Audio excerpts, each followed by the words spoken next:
Treading water for long periods of time isn't exactly a task that one would refer to as simple. Yet both the men's and women's water polo teams put in hours and hours of tedious practice here at the Aquatic Center in order to satisfy their expectations and better their potential. We're here with the coach of both the men's and women's water polo team, Peter Zion. We're going to ask him some questions. How many hours a day do you spend at the pool?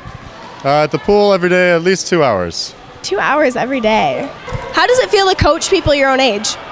I've actually been doing it for about 4 or 5 years now. I'm a long-term collegiate student here at Ohio University, and definitely learned a lot over the years. I enjoy this age group very much. You get players of all different levels and abilities, and a lot of different personalities with that. But I'm an education major, so that's helped me in the classroom as well, working with different personalities.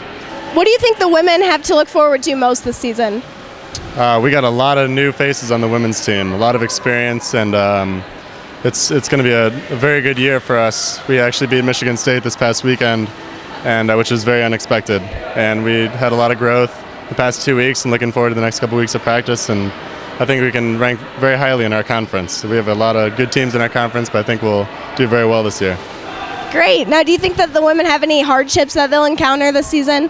It's a girls' team, and we get on the guys' team too, but personality is a big thing. We got a lot of freshmen that are really good and are a little cocky, but that comes with everything, I think. And the reason people play the sport is for fun. It's a club sport, it's not varsity, and we get the chemistry as the season goes along. The more tournaments we go to, the more practice hours we have together, we really become a family. And they're all like my sisters on this team, so it's a lot of fun to. I think it'll come around, and yeah. Lastly, if there's one thing you want the world to know about water polo, what would you tell them?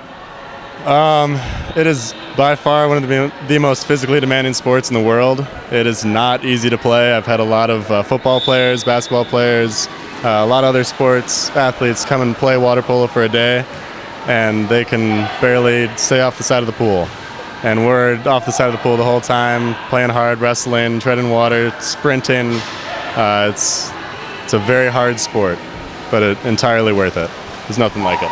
All right, thank you very much. All right, I'm here with Mary Dodson and Hallie Moore, both players on the women's water polo team. Just going to ask them some questions. Mary, how many hours a week do you spend between the pool and the gym?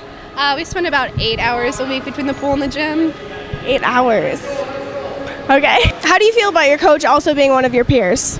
It's a lot more comfortable to talk to him because he's more of like a friend and a coach. And Hallie, what do you think the women have most to look forward to for this season? We're really looking forward to having a home tournament in April. So. Good. And if there's one thing that you could tell the world about water polo, what would you want them to know?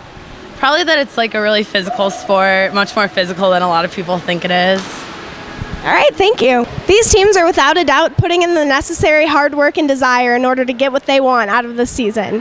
So what's next for them? I guess we'll just have to wait and see what they have up their sleeves.